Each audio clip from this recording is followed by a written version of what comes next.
Vamos a hablar de qué nos aporta en pacientes con insuficiencia cardíaca la resonancia magnética y sobre todo en relación digamos, a la estimación del pronóstico de estos pacientes.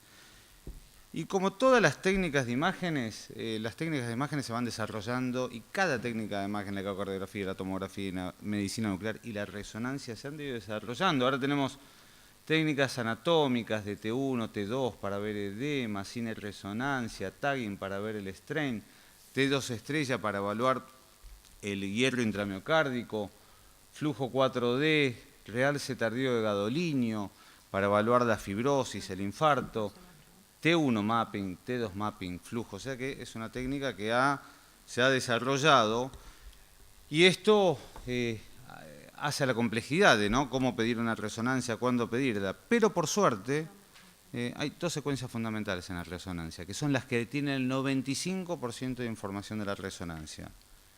Las de función, las de cine resonancia y las del realce tardío de gadolinio para ver la fibrosis y ver el infarto.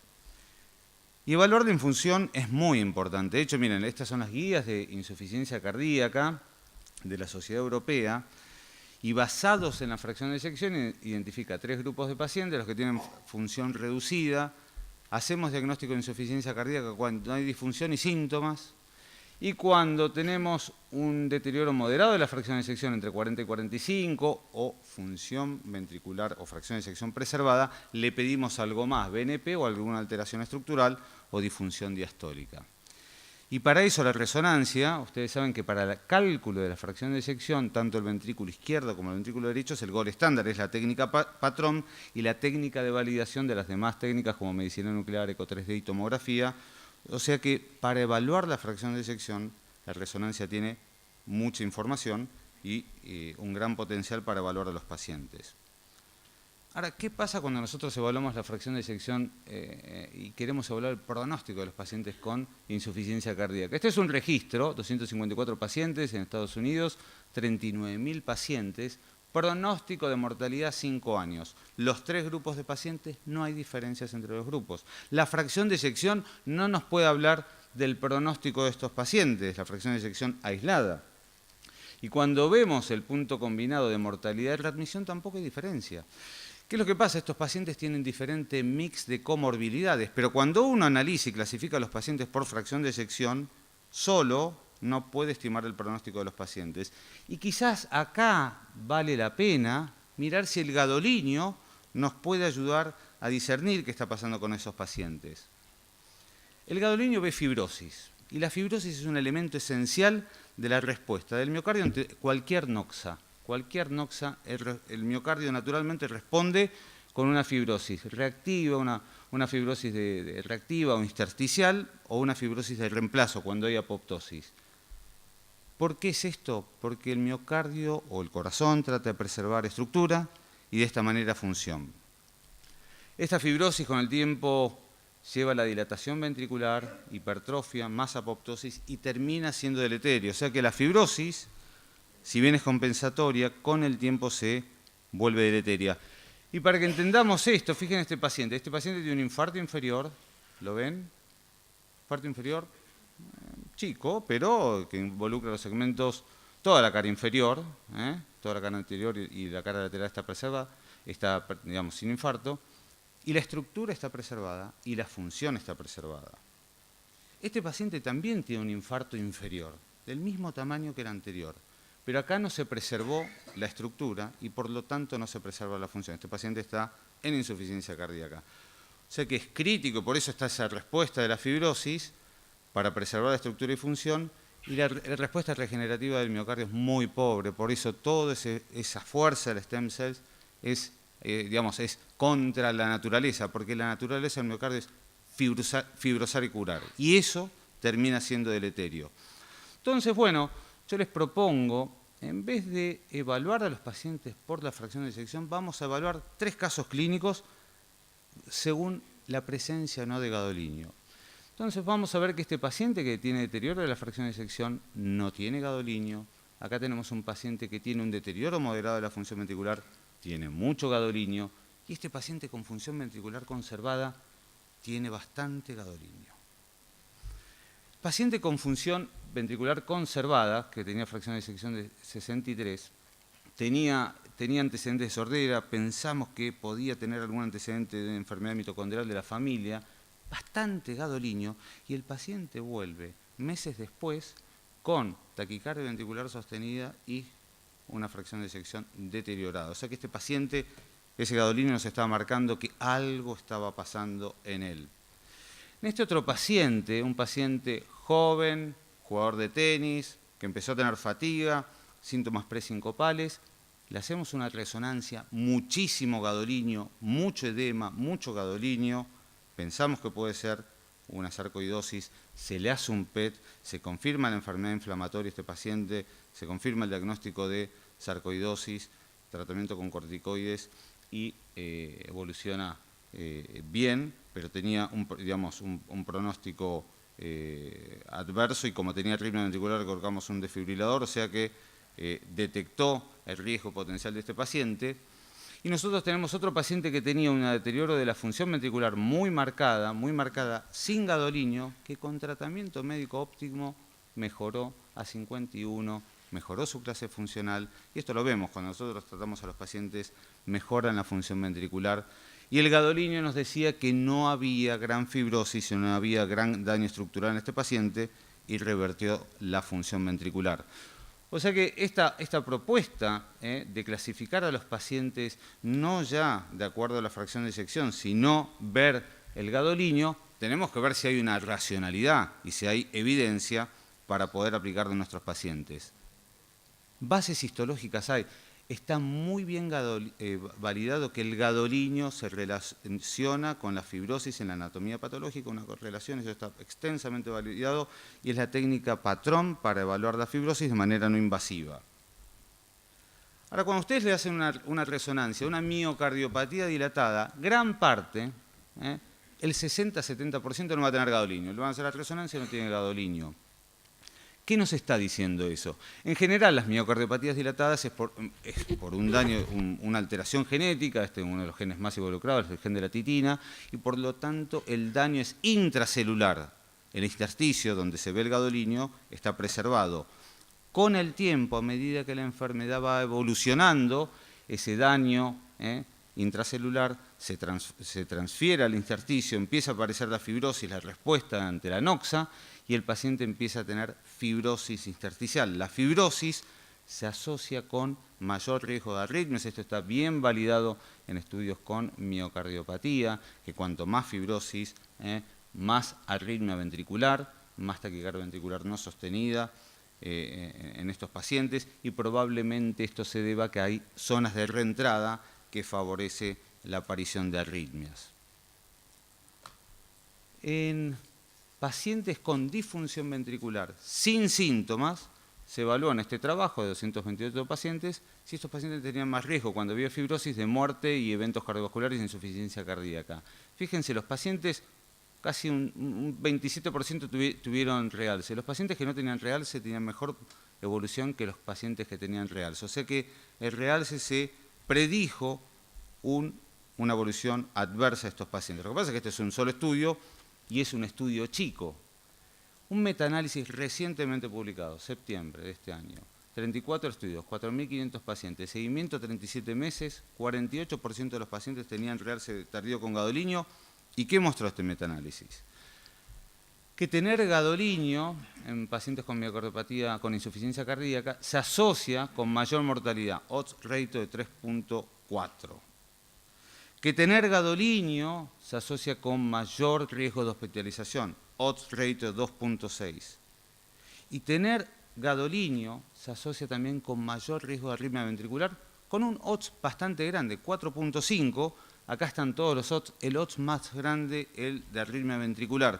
Y esto es interesante y se viene investigando hace bastante, que cuando uno tiene fibrosis tiene más riesgo de arritmia ventricular. Estos son pacientes con miocardopatía dilatada que se les coloca un CDI y antes de colocarse el CDI se le hizo una resonancia. Y se vio cuándo había choques apropiados. Cuando no había fibrosis intersticial, estos pacientes no tuvieron choques. Los pacientes que tenían fibrosis por infarto, fibrosis por miocardiopatía, por el avance de la miocardiopatía, fueron los que tuvieron choques apropiados, es decir, tuvieron reentrada y tuvieron choques. Este también es un estudio chico, 100 pacientes. Pero hay un metaanálisis que combina 29 estudios, 2.984 pacientes. Acá tenemos el estudio que les acabo de mencionar y describir, pero fíjense que todos los demás estudios se asocian la presencia de fibrosis con mayor riesgo de eventos cardiovasculares y eventos arrítmicos. Y lo que es interesante, esto es lo mismo presentado en la otra tabla, presentado en gráficos de barras, que la predicción de eventos adversos es tanto para los pacientes que tienen deterioro de la función ventricular como los que tienen la función ventricular preservada. O sea que quizás el punto de corte de 35% para definir la colocación de un CDI no sea tan así y haya que mirar otras cosas. O sea que esto es otro de los elementos que puede ayudar al pronóstico del manejo de los pacientes a través de la resonancia. Lo que sí está incorporado, yo creo que en la práctica clínica, que ese otro 30-40% de los pacientes que tienen miocardiopatía y le hacemos una resonancia, van a tener patrones de gadolinio y el patrón de gadolinio nos va a permitir identificar patologías. Fíjense este paciente tiene un realce subendocárdico difuso, obliteración de la punta del ventrículo derecho, endomiocardiofibriosis, bien característico, un realce subepicárdico típico de la miocarditis, un realce subendocárdico transmural típico del infarto con adelgazamiento típico del infarto de miocardio, un paciente que tiene anulación del pulso sanguíneo, realce muy extenso, subendocárdico predominio típico de la amiloidosis, un foco intramiocárdico, puede ser una sarcoidosis, siempre tenerlo presente, focos intramiocárdicos asociados con aumento del espesor parietal, miocardiopatía hipertrófica, un realce predominantemente en los segmentos inferolaterales y con fibrosis, con hipertrofia difusa, siempre pensar en Fabry, y en la Argentina, muy importante, en algunos países de Sudamérica, no sé si acá, pero siempre cuando hay un aneurisma apical hay que pensar en Chagas. O sea que el patrón del gadolinio nos ayuda a hacer el diagnóstico. Y esto lo vemos en la práctica, esto es un paciente hace poco, lo vemos, es muy útil. Este era un varón de 24 años, algo de disnea, se hace un control, electrocardiograma, un electrocardiograma bien patológico, dilatación del ventrículo izquierdo, disfunción regional difícil de ver, vemos las imágenes de gadolinio, claro infarto inferior, un claro infarto inferior. Y evaluando un poquitito más con el paciente, consumo de cocaína, 24 años, un infarto inferior, miocardiopatía dilatada, tenía también registros de hipertensión, pero por acá va el pronóstico del paciente. O sea que la práctica clínica es de gran utilidad. Y hay veces que los pacientes vienen con hipertrofia, estos son pacientes con hipertrofia, algo de gadolinio, en uno, quizás en este otro, es difícil decir si hay gadolinio, pero tenemos nuevas técnicas ahora para evaluar el miocardio. Ya no solamente ver el realce, sino vamos a hacer técnicas de T1 mapping para tratar de diferenciar estos pacientes. Este es el T1 mapping de una enfermedad de Fabry, un paciente nuestro con enfermedad de Fabry.